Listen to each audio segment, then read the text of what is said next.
Parliament used the F word for the first time, and I'll tell you all about the reaction to that and my lunch with the French President a bit later on. Meanwhile, it's been day 2 of intensive debate in the House of Commons about the strikes on Syria, and today, in particular, whether Theresa May should have consulted Parliament first and whether there needs to be a War Powers Act, legislation that would prevent a Prime Minister from taking action without getting a vote in the House of Commons first. Well, following all of this today was LBC's political editor, Theo Usherwood. Good evening, Theo.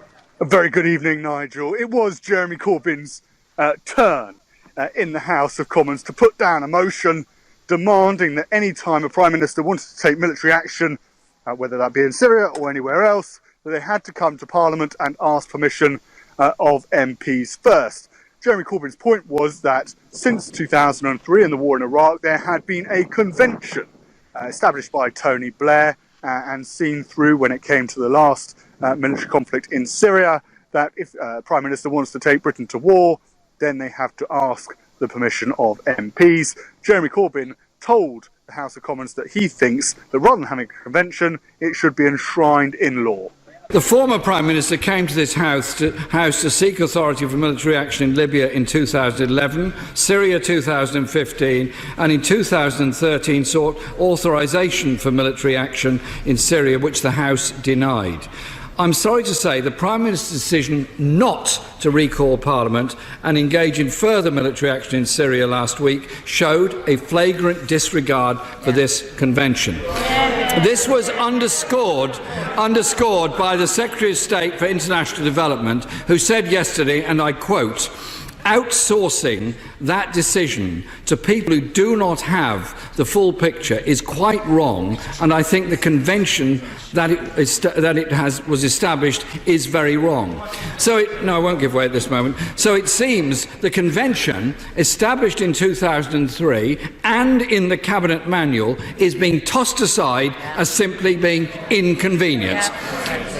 So, Mr. Speaker, I believe it's necessary and urgent that this House has the opportunity to discuss its rights and responsibilities in decisions on UK military intervention.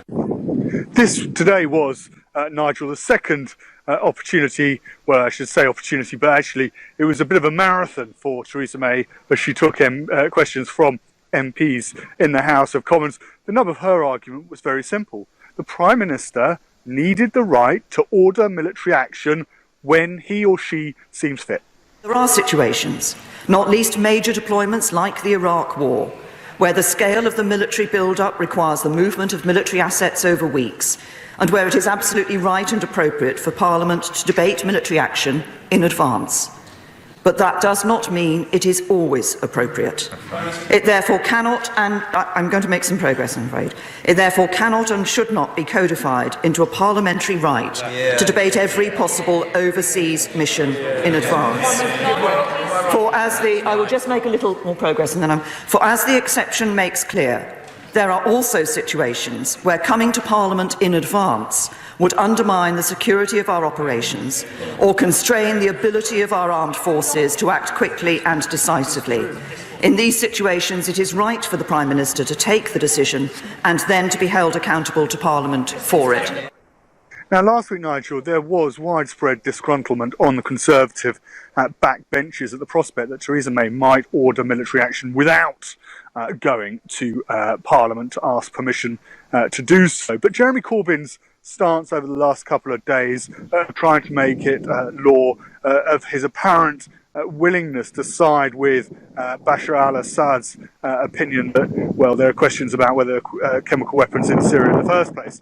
That stance has really galvanised the Tory benches. And so when the result came in, announced by the Speaker John Bercow, it was a resounding win for Theresa May.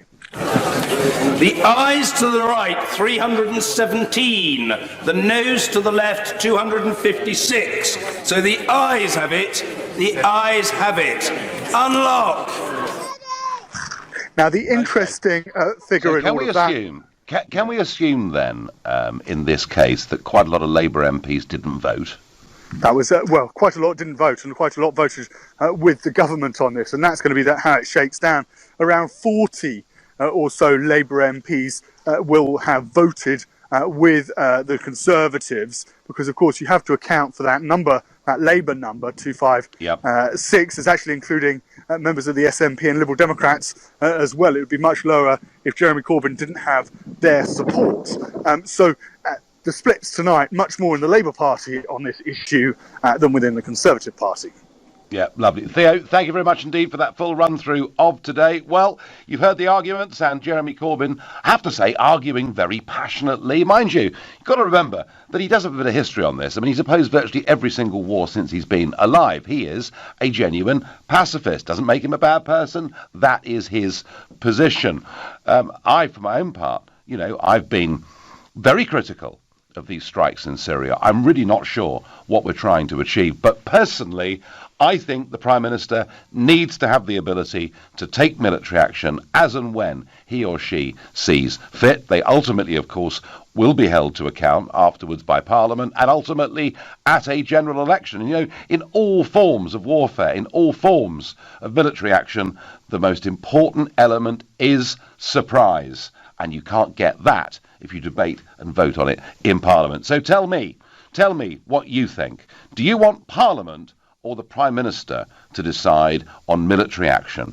If you think the Prime Minister needs to have the powers to do what Theresa May just did, whether or not you agree with the strikes, call me on 0345 6060 973, or maybe you think Parliament should be consulted every single time we embark on fresh military action, in which case text to 84850, or maybe you think we should stay out of all conflicts, in which case tweet using the hashtag Farage and LBC at LBC, and watch us on Facebook. We're up and running, and we're live from the European Parliament here in Strasbourg.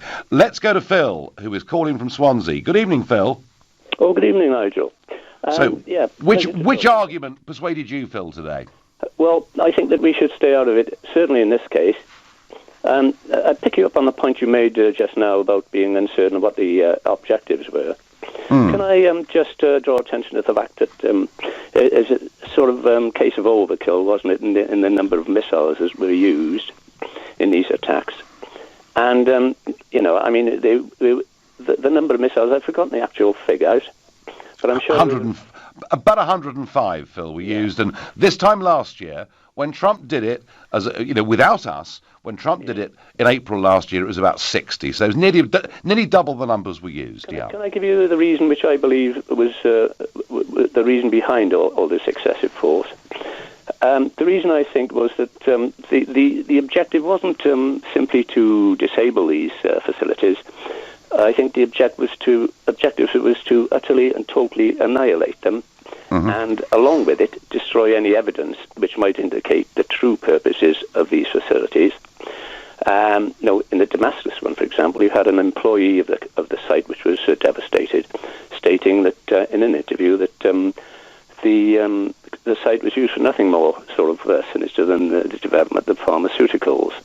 And on the other hand, you have Theresa May saying that it was used for research and development and production and storage of chemical weapons. Phil, if they were storing chemical weapons in large quantities in these sites that we annihilated, presumably very large amounts of toxic gas or liquid would have gone out into the atmosphere, wouldn't they? Exactly. And this employee of the site, or ex-employee now, obviously, if he had the remotest sort of belief that Theresa May was telling the truth, he would not have been, given the possibility that there might have been containers damaged, lying around, leaking out. No, absolutely. Phil, I mean, look, you and I are both pretty sceptical about this action. My big problem is I don't think there's any long-term strategy involved here. And I think when you haven't got a strategy, you tend to get moved around by short-term events. But Phil, even though you and I don't think she should have done it, can I ask you the question we're debating tonight, and indeed that Corbyn sought approval for in Parliament today but didn't get? Should the Prime Minister have that right to take action without first consulting Parliament? Well, no, definitely not this one, because... No. You can't... No. You can't pick and choose. Oh, that's a good rocket attack. Oh, I like that rocket attack. I don't like this rocket attack. I mean, there is a principle here, isn't there? On principle, no. I think that Parliament should be consulted, at least. Okay. Okay, fine. No, Phil, you've had your say. I've got to move on. Lots of people want to get in on this, but thank you. Phil, very, very sceptical indeed. Alan's calling from Doncaster. Good evening, Alan. Good evening, Nigel. Of course, the Prime Minister should be able to make that call without going to Parliament. You only have to look to the Security Council of the United Nations. It's toothless. It has been toothless for many, many, many years. Russia has voted down every proposal that the United Nations Security Council wants to pursue recently. And if that's just 6 people round the table, if I've got that right, what would the problems be for the Prime Minister in the House of 200 or more? It's ridiculous. It's not workable. And at the end of the day, she heads the government who has been voted into the power by this country, and her duty is to protect the people. Yes.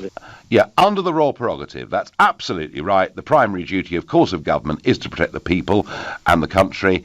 But Phil, so you tell me, sorry, Alan, did you in this particular case think the strikes were right or not? In principle, I think they were right. They're sending a message not just to the Syrians, but perhaps the terrorists who also make chemical weapons in that area. And of course, we've got our Russian friends who are still denying the Salisbury event. I know we have no proof, but there's no smoke without fire, is there? But so well, be careful. I mean, we don't always know. And No, look, I've always thought the Salisbury thing was a Russian actor. Whether it was a direct order from the Kremlin or not is a separate conversation. But I have to tell you, Alan, I am really worried now that what will happen is ISIS will fire a couple of shells with chlorine into a civilian area and we'll be bombing again. Alan, your position absolutely clear. The Prime Minister needs to have and use, if she needs to, or he needs to, that prerogative power. You're listening to the Nigel Farage Show, exclusively on LBC, and it's now 7:15. Jeremy Corbyn has argued today, very passionately in Parliament, that Theresa May should not have launched those missile strikes on Friday night into Saturday morning into Syrian targets without first having a debate and a vote in Parliament. And he wants a War Powers Act to make sure that no Prime Minister in the future would be able to take military action without first getting approval and permission. Please, for the moment, forget about Theresa May. Forget Theresa May is there. It could be another Prime Minister in a few years' time. Hey, it could be Jeremy Corbyn, couldn't it? Mind you, looking at the record, he opposed the Falklands War, which was the year before he came into Parliament. He's opposed pretty much every single conflict since we've been there, although he does say that he didn't object to us sending troops to Sierra Leone back in May 2000. But forget May, forget Corbyn, forget the individuals, forget even about the circumstances of these strikes in Syria and the rights and wrongs of them, because we've debated those over the last few days. I'm talking here about a general principle. Should the Prime Minister, he or she, whoever it may be able to use their prerogative powers to launch military action without first going to Parliament? And I think they need to have that ability, because I really do believe, as somebody that studied a bit of military history over the years, that the element of surprise is absolutely the key factor in all military strikes in terms of whether they're going to be successful or whether they're not. Let's ask Mike in Stoke-on-Trent what he makes of all of this. Good evening, Mike. Hello, nice to speak to you again, Nigel. Good to speak to you. Right. Well, I think there should be a vote by MPs, I'm afraid. And I think they should consult with the constituents first. There should be a free vote, not whipped. Because we don't want to think like Iraq, like that cosy relationship Blair had with Bush. We don't want that happening again. Oh, and he got a nice little job afterwards, didn't he? Oh, and Cameron got a nice peace envoy in the Middle East. I mean, you couldn't make it up, could you, Mike, really? What about that? JP Morgan Bank, come on. Oh, well, yes. But I mean, I think for services to the global order, that was probably going to happen anyway, Mike. But right, so you actually think, Mike, that even consulting Parliament's not enough. You think we should go even wider than that? Yeah, Parliament, yeah. But you suggested going out to the constituencies. Yeah, well, the last time I think a lot of people in 2013. I think a lot of MPs knew what their constituents thought. And look at the terrible situation we're in now. They've bombed it and they didn't have proof. They bombed it without. Supposing there were poisons there, those poisons would have been spread all over the place. I thought they're supposed to be saving civilians. And the idea that he's bombing these civilians, why doesn't he bomb civilians in Damascus now? He's not bombing his own civilians. He wouldn't do that. That's ridiculous. Mike, you do make a very powerful point about 2013, because in 2013, Cameron's government, with Haig as Foreign Secretary, was absolutely hell-bent, if you remember, on supporting the rebels.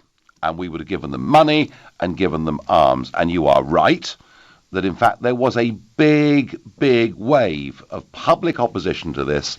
And I think the MPs felt that they were going to lose votes at the next general election if they'd supported it. So that process did work, didn't it? Yeah. It did work in that case, because we had a big public debate about whether we were going to do it or not. But the argument I'm making is there may be times when genuinely in the national interest, the Prime Minister thinks there's a potential dangerous enemy somewhere that need to be taken out. And I'm arguing, Mike, that for a one-off military strike like that, they need to have the ability to act without telling the enemy what we're about to do. Well, I don't think you can trust these modern prime ministers. They can't be trusted.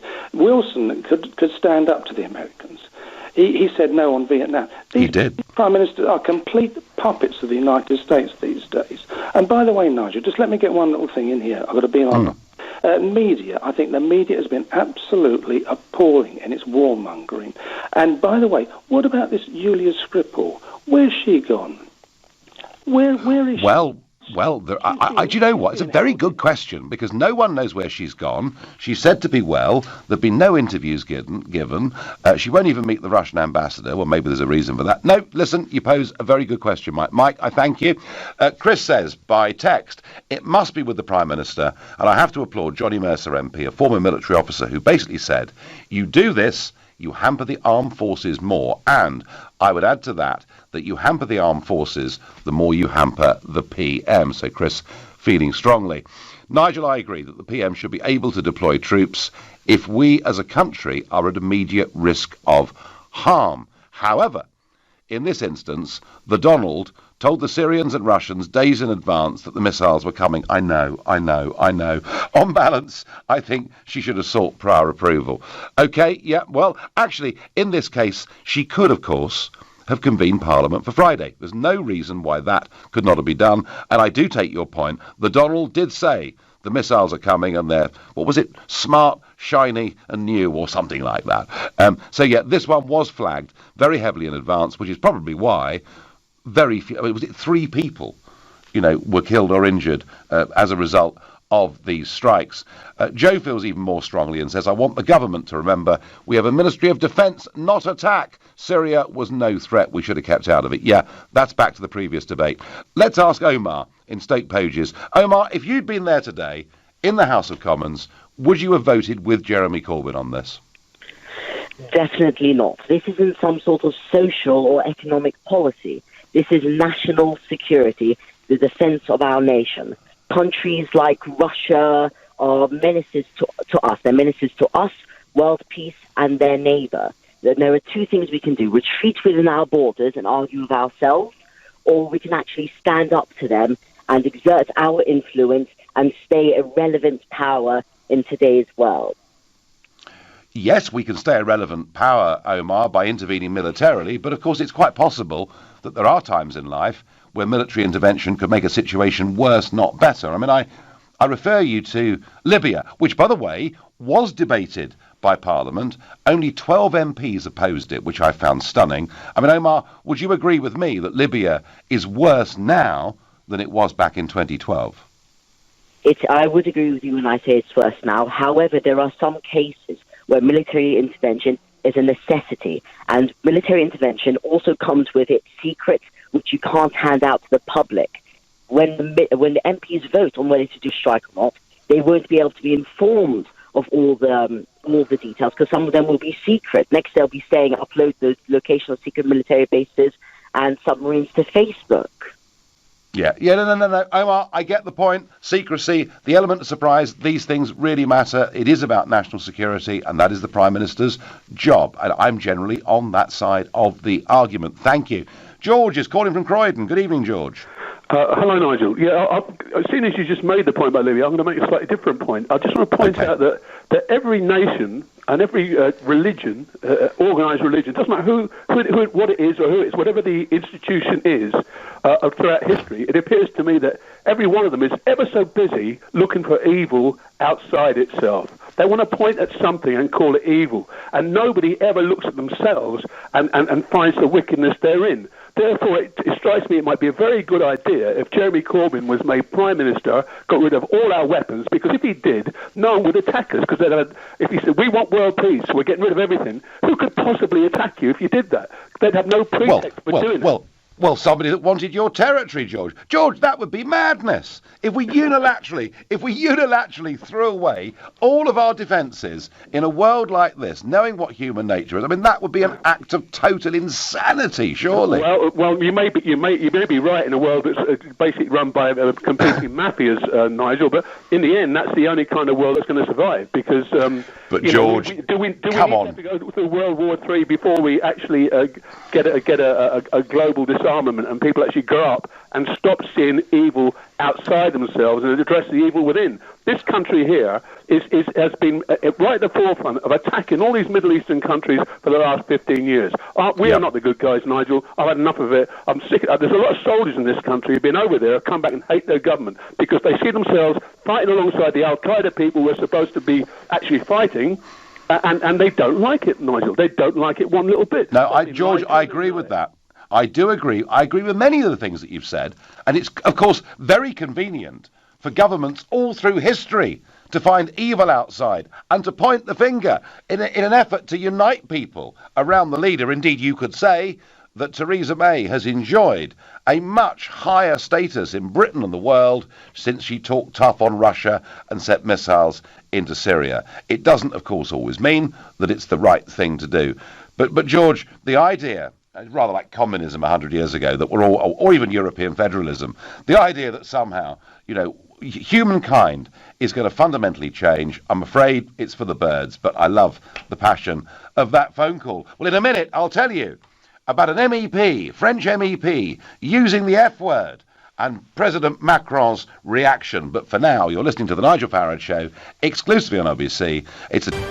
So Emmanuel Macron came to the European Parliament here in Strasbourg this morning. I've never seen more police or security. In fact, someone said his motorcade looked about the size of Donald Trump's, which, having seen that in Washington, seems pretty remarkable to me.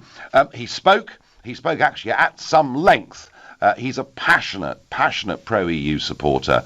He warned us that there seems to be a European civil war going on between liberal democracy and rising authoritarianism.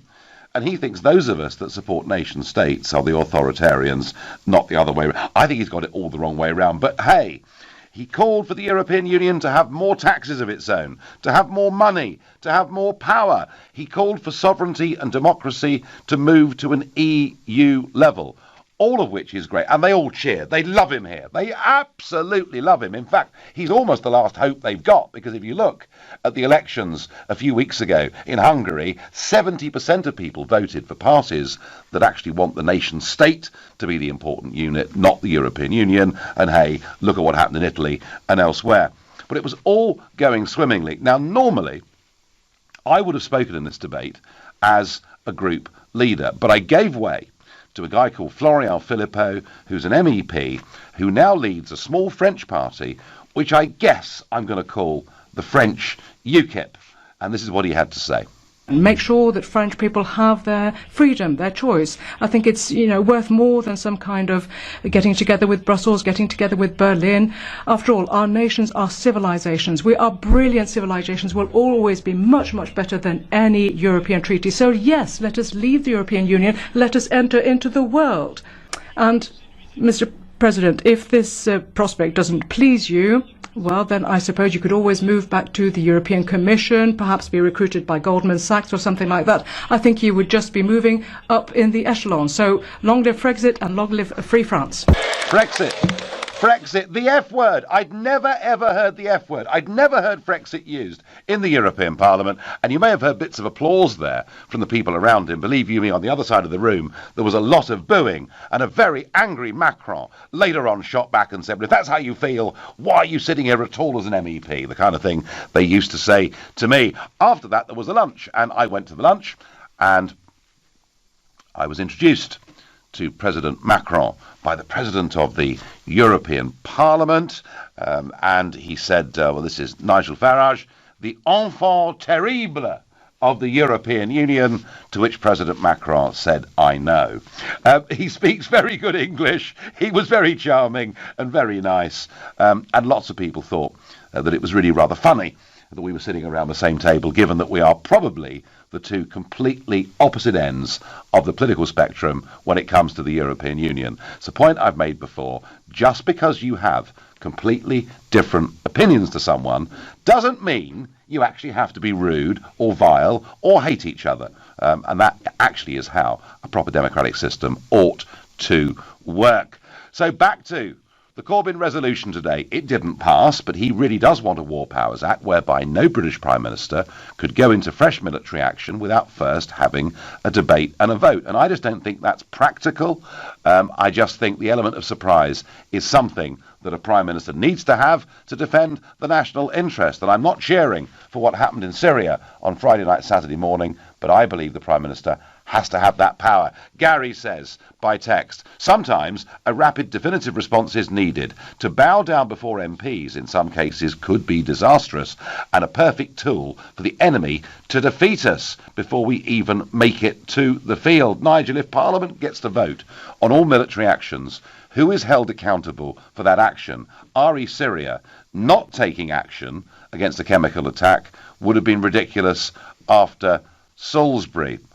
Oh, Tim, I don't know. I mean, if we're bombing Syria because of Salisbury, maybe she wants to bomb Moscow next. I don't know, although I do, I have to say, rather doubt it. Mike says, the PM was absolutely correct in this instance. Corbyn is totally unfit for purpose. Jake says, it's a waste of money to attack Syria, and it does not benefit Britain at all. Yes, Jake, I'm not debating that. I'm asking you tonight whether you think the Prime Minister should continue to have the prerogative power and the right to take military action without first consulting Parliament. Chris says, when I was 18, I was in favour of unilateral nuclear disarmament. I am now 53 and realise that mankind would just trample all over you for their benefit. It's sad, but it's reality. Well, Chris, that was exactly the argument or debate I was having with George from Croydon before the break. He thinks, chuck it all away. Get rid of the nuclear weapons, get rid of the army. He kind of thought Corbyn might do that if he became Prime Minister. I don't think he would. His own party wouldn't let him. But you're right. Human nature being what it is, we have to have the ability to defend ourselves and the interests of our people. Let's go to Mark in Romford. Good evening, Mark. Hi, Nigel. I've spoken to you before. It's a shame in many ways you ain't our Prime Minister. It would be absolutely marvellous. Well, I tell you what, if I was Prime Minister, Mark, and I never will be, I'm sure, but if I was Prime Minister, I wouldn't have joined the Americans in this particular action on Friday night, Saturday morning. I don't think it makes sense to have done it, but if I was Prime Minister, Mark, I would want the ability to be able to do something like this, and I think if I was to have to go to Parliament, that would completely remove any element of surprise or effectiveness in a military action I wanted to take. Absolutely. I'm ex-British Forces, served 17 years faithfully, and all I know is the government should reserve the right to take action, limited action, if it's in the immediate national interest to achieve the element of surprise. And I'll say one thing, Nigel, on a personal note: there is no way I want that. There is no way I want that Muppet Corbyn in power. With us having to divulge our military strategy before we go into a battle, you might as well shoot your own men yourself. You called him a muppet, and Boris Johnson called him a mugwump. So there are lots of words. Yeah. So is it because you see Corbyn as a pacifist? Is that the problem? No, he's a man of conviction in that respect, and I respect him for it. But it's not living in the real world, and unfortunately, that man has a deep malignancy of everything which is Western, in my eyes. And in some respects, I see him as an enemy within. But that's just my personal opinion. doesn't look like you're going to be supporting him next time round. Mark, a very, very strongly put point of view. Mark, thank you very much indeed. Monesh is calling from Southall, a new caller to this show. Good evening. Hello, Nigel. How are you? I'm well. Right, so now put yourself in the position. You're there. You're an MP in Parliament. You had to vote today on this resolution. Which way would you have gone? Never in favour of positive action.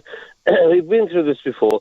What's going on in this country? We've got homeless people here. We've got our own problems. What are we doing interfering with the outside people and outside countries? What the hell? Where have we not learned from before?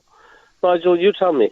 Let me say that another one of the reasons why I was against this strike is we never seem to learn the lesson. That time and again we interfere in the Middle East and we make things worse, not better, and we never seem to learn. So on the basis, on the argument of this particular action, I don't support it. But Monesh, what I do support is the Prime Minister having that ability, because I do think, a different circumstance, a different Prime Minister, something 5 or 10 years hence that you and I can't even begin to imagine right now. I do think a Prime Minister needs to have that ability. Nigel, you are an ex-politician, and you've been there before, and you can understand, you're talking a politician's view. She just wants to prove a point that she's got nothing else to do in this world apart from prove something and create some popularity. This is what the propaganda is about. She has got no right to do this, no right whatsoever. And would you, under normal circumstances, do this if you're a politician and not adding your brownie points of what you're going to achieve by it? Would you, if you were in her shoes, what would you do? Tell me. Well, I mean, what she's done, I think, with what she said over Russia, expelling diplomats, getting other countries to join her, and now this, what she's done is she looks like a much stronger woman than she looked like at the end of February. So, in political terms, I suppose it's done her a lot of good. It's going to do her more good, but in political terms, it didn't do you any favours. If you were in power, what would you do? Is this your strategy, your marketing strategy, just to create brownie points? That's not the way to win elections. I didn't like Brexit, for example, but you were a part of that, so I don't want to disregard you. I like you as a human being. I like you as a human being. I don't like you as a politician. Sorry to say that. That's all right. No, but Manish, it's a free country. It's a free country, and we're here on LBC to have these debates, and we can disagree fundamentally with each other, but we don't need to hate each other. Monesh, I thank you very much indeed for your call. Call us again sometime soon. Jennifer says, hello, Nigel. Only someone in number 10 with a genuinely massive majority should have the right to make that judgment, not doing everything America tells her to do. No, Jennifer, I'm sorry, you've got this wrong. You've completely misunderstood this. Mrs. May was emphatic yesterday. She told us we did not just follow the Americans. She did this of her own free will. She would have done it even if Donald Trump hadn't been there. And if you want to believe that, you can. But it's a load of hooey, is it not? Tim says, hi, Nigel. If Parliament gets to vote on all military actions, who is going to be held ultimately accountable? Michael says, it's an ideal situation to have the backing of Parliament, so it should be attempted whenever possible, but no, it shouldn't be a requirement. I think that's right, Michael. Our democracy is slow and bureaucratic at the best of times. Can you imagine trying to get an agreement during a time of war? And Michael, I'm absolutely with you. It is an ideal situation. Sort of a precedent was set from 2003 onwards, but I think any idea of that precedent's now been broken because Corbyn lost that vote today. In a moment, I'll tell you about Mrs. May's day. We've talked about Mr. Corbyn's, but for now, you're listening to the Nigel Farage Show, exclusively on LBC, and the time is 7:45. Well, Jeremy Corbyn lost that vote today in the House of Commons. He wanted a War Powers Act that meant no Prime Minister could engage in fresh military action without first a debate and a vote in Parliament. And even though I disagree with what happened in Syria over the weekend, I believe the Prime Minister needs those powers. That's what I'm asking you. Would you put yourself in the position? You're there today in the House of Commons. Would you have backed Corbyn or would you not? And the only reason Corbyn didn't win was because a substantial number of his own MPs either voted with the government or chose to abstain. Meanwhile, it is massive Commonwealth Summit weeks. First time in 10 years the Commonwealth has met here not here, I'm in Strasbourg actually, but in London. And Theresa May's been busy because you'll have noticed there's this big row over the Windrush generation. It turns out that particularly children of people who came here between 1948 and 1971, that in many cases they didn't apply for full citizenship, and what's happened is the Home Office appear to have destroyed many of the original boarding passes and pieces of documentation. So there were people who lived here, in some cases, for nearly 70 years, who were at risk of being deported. So it has been a very embarrassing story to come out during the course of this big Commonwealth week. And so May's apologised to Caribbean leaders over this, saying she's genuinely sorry about the anxiety that's been caused and how much she valued the contribution that Commonwealth citizens, particularly those from the Caribbean, had made to this country. Let's listen to what she had to say. And I want to dispel any impression that my government is in some sense clamping down on Commonwealth citizens, particularly those in the Caribbean who built a life here. I take this issue very seriously. The Home Secretary apologised to the House of Commons yesterday for any anxiety caused, and I want to apologise to you today because we are genuinely sorry for any anxiety that has been caused. Well, we're good at being sorry, because she also, later on in the day, said that she deeply regrets the criminalisation of same-sex relations in former British colonies, saying, "We were wrong then, and we're wrong now." And speaking at the Commonwealth Heads of Government meeting, she said the UK would support any Commonwealth nation seeking to reform outdated legislation.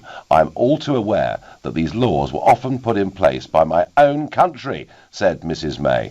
"I deeply regret the fact that such laws were introduced and that the legacy of discrimination, violence and death that still persists today." And of course, some of these countries still do have the death penalty. I don't know about you, but I think we really have got to stop apologising for the past, apologising for different social and moral values that people held back then. I mean, what next? You're going to apologise for tiger shooting? I mean, I have no idea where this actually ends. And I wonder, I mean, in the European Union, effectively, member states are told what they can and can't do. They have to sign up to the European Convention on Human Rights.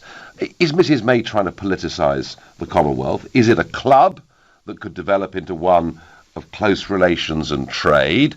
Or is she trying to turn it into some kind of union where we've all got the same rules? And whatever you think, you may well think that it's quite wrong that countries have the death penalty. You may well think it's quite wrong that countries, oppose gay marriage legally. But is it really the Prime Minister's place to apologise for all of this? I'm not so sure that it is. However, Blair started this, and we just go on apologising for virtually everything. Back to the Prime Minister, back to prerogative powers, back to should he or she, in the future, regardless whether it's Mrs May or Mr Corbyn or anybody, should they have to go to Parliament first? I'm going to ask Barbara in Chichester to answer that for me. Good evening. Oh, good evening, Nigel. I think that she should have the powers, the Prime Minister should have the powers. When it's a matter of security, when it's something that is time restricted as well. Yeah. I think that even though you disagree, I mean, I personally as well disagree, but I feel that she must. I must assume that she has all the information that I don't have. So I just feel that definitely she should have had the powers to do it. Yeah, I mean, it's a talking shop. And, some of the things that people come out with in Parliament, some of the MPs, I think, goodness, it would just waste so much time.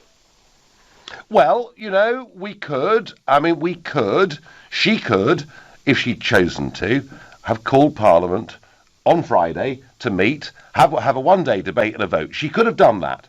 And that would not have wasted a tremendous amount of time. So there is an argument that says that it's wholly possible to do. But what I'm saying, Barbara, is there are circumstances in which clearly the Prime Minister may need to use the element of surprise in our interests. Yes, at certain times. So you think it's a good thing that Corbyn did not win that vote today? Oh, yeah, well, of course, yes. Okay, very good. Barbara, thank you very much. Thanks for hanging on. I know she's been waiting for ages. I know lots of you patiently wait for ages. I do try and get through as many of you as I possibly can. Clive is calling from Fife. Good evening, Clive. Hello, Farage. How are you doing? Hello, I'm doing fine. I don't know your surname, so I'll call you Clive. Yeah, well, that would be nice. You call everybody else like Nicola Sturgeon, Jeremy Corbyn, Tony Blair. It's always Blair, Sturgeon, Corbyn. Why can't you just have some manners and call them by their actual name, like you do with Theresa May? Anyway. What you mean, the Right Honourable? I mean, using that. So what I should say, is the Right Honourable so and so list their academic qualifications. I think surnames for leaders work, Clive, don't you? Just have a bit of respect. Common courtesy is what's required. Anyway, Nigel.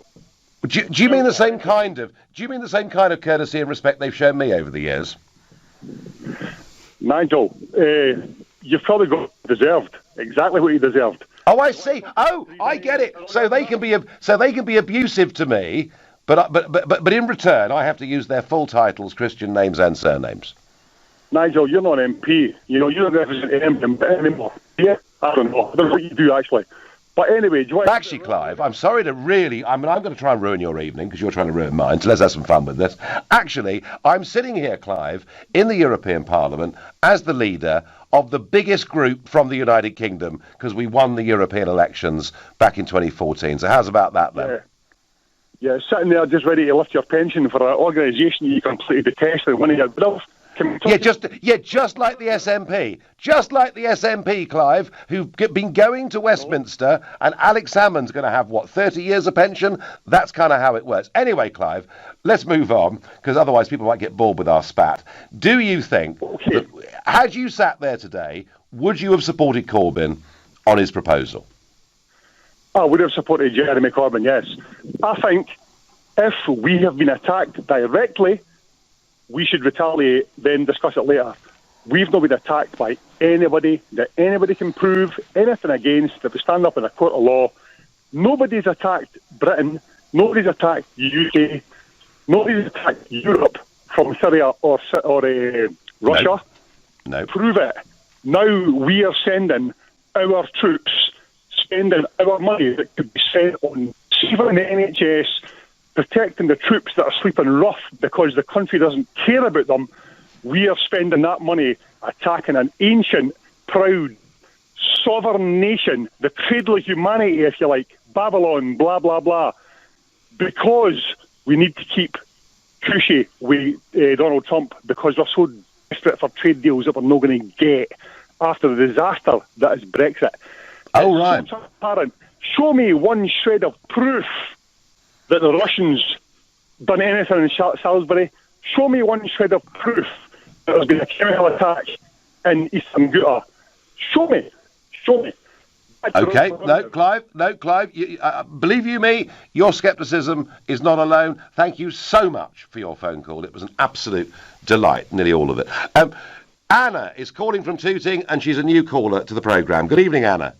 Good evening, Nigel. It's lovely to speak to you.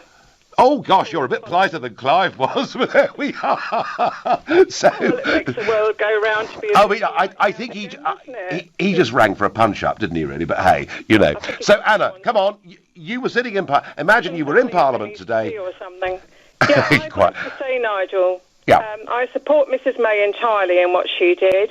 Yep. And I think, amongst all the men, she's the most man of the lot. And I think she showed great courage. And she must have had to think about it very, very hard. I don't think she did this lightly at all. And I think we should all come together for the sake of the country and not have stupid little fisticuffs all the time. So when she said she wasn't just following the Americans, you believe her, yeah? I think she's a very courageous woman, and I believe she really thought about it very hard before she ever did that at all. Considering what happened with the past. And do you think, Anna, that a Prime Minister needs to have that prerogative power to take action if he or she sees fit? I think in extreme cases, and this is one of them, where chemical weapons are being used, and it was used here in England a couple of times, and I think she's probably privy to other information we're not. All right, well, she may be. Anna, listen, I thank you, and Anna there, fully supportive of the Prime Minister's actions and her right to take them. You've been listening to the Nigel Farage Show, exclusively on LBC. I'm back tomorrow at 7. At 10 tonight, it's Ian Collins, but up next, it's Clive Bull. Nigel, thank you.